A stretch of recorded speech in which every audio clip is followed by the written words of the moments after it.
एक ही जाति के लोग अपराधी नहीं है।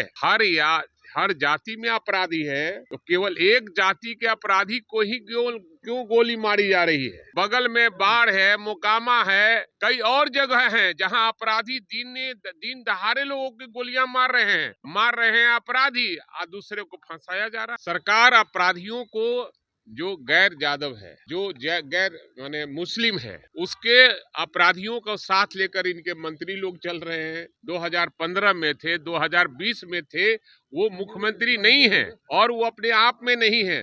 बीमारी हर व्यक्ति को होती है, वो भी बीमार चल रहे हैं। जाति और एक धर्म के लोगों को ही केवल अपराधी क्यों घोषित कर रहे हैं आप? हम अपराधी के खिलाफ हैं, अपराधी के खिलाफ में कार्रवाई होनी चाहिए, लेकिन हर जाति में अपराधी है, न कोई फंसाता है न कोई बचाता है। इस तरह की बातें हो रही है और इस सूबे बिहार में हम अपराधी के खिलाफ हैं और अपराधी बचे भी नहीं, और किसी जाति का अपराधी अपराधी होता है, अपराधी के खिलाफ में हम भी हैं। जिस सरकार में बच्चियों के साथ बलात्कार हो, महिलाओं के साथ बलात्कार और बलात्कार के बाद हत्या हो और हत्यारा पकड़ा नहीं जाता है, कि सरकार के पास कोई मुद्दा नहीं है। बिहार विधानमंडल का बजट सत्र चल रहा है। लगातार तीखी नोकझोंक जो है वह सत्ता पक्ष और विपक्ष के बीच में देखने को मिल रहा है। हालांकि इन सब के बीच विपक्ष के विधायक भाई वीरेंद्र ने सत्ता पक्ष के ऊपर गंभीर आरोप लगा दिए हैं। उनका कहना है कि गैर मुस्लिम और यादव अपराधियों को सरकार संरक्षण दे रही है,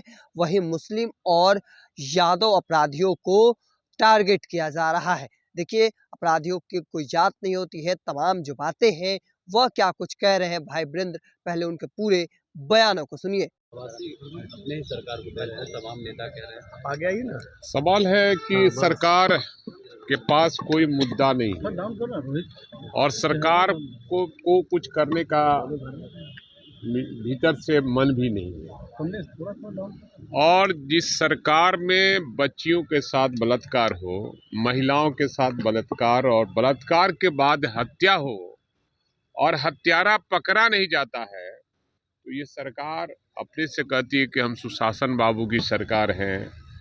न कोई फंसाता है न कोई बचाता है।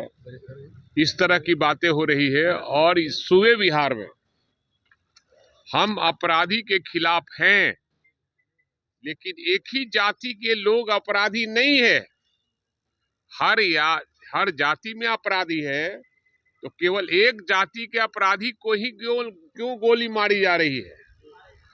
ये पूछना चाहते हैं सरकार से, और बिहार की जनता भी जानना चाहती है। एक जाति और एक धर्म के लोगों को ही केवल अपराधी क्यों घोषित कर रहे हैं आप?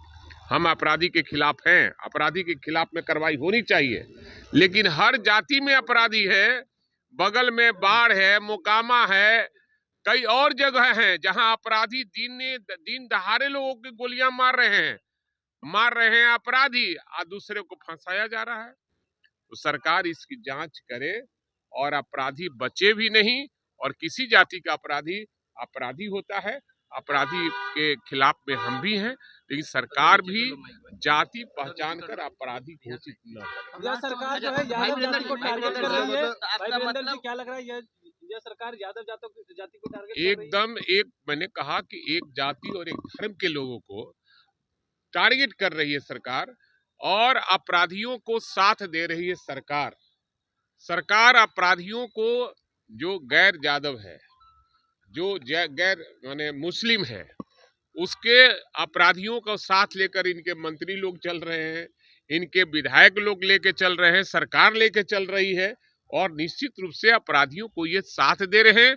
और एक जाति और धर्म के लोगों को ये हत्या कर रहे हैं। आपने सीएम नीतीश कुमार को पगला कहा, आपके विधायक लोगों ने कह रहे कि सभी विधायक का इलाज करवाएंगे, बीजेपी के जो विधायक है पीएमसीएच में ले जाकर के। और सवाल है कोई पागल नहीं कहा है, मानसिक रूप से थोड़ा बीमार हैं, ये सब लोगों ने कहा है। और आप भी जानते हैं कि वो मुख्यमंत्री नहीं है जो पहले थे, 2005 में थे, 2010 में थे, 2015 में थे, 2020 में थे, वो मुख्यमंत्री नहीं है और वो अपने आप में नहीं है। बीमारी हर व्यक्ति को होती है, वो भी बीमार चल रहे हैं, उनको समय पर दवा खाना चाहिए। तो उनके जो दवा खिलाने वाले लोग हैं खाली पीछे पीछे उनका चलते हैं कि कहीं कुछ हो न जाए। लेकिन आप लोगों को इलाज कराने के बाद बीजेपी विधायक कर रहे पीएमसीएच में ले जाकर, उनका इलाज अब की वाला चुनाव में कर देंगे हम लोग। तो आपने साफ तौर पर सुना उनका क्या कुछ कहना था। एक तरीके से कह सकते हैं कि सरकार के ऊपर वह गंभीर आरोप लगाते नजर आ रहे थे। क्या कुछ कह रहे थे वो अभी आपने सुना। तब तक के तमाम अपडेट को देखते रहने के लिए द इंडिया टॉप देखते रहे। धन्यवाद।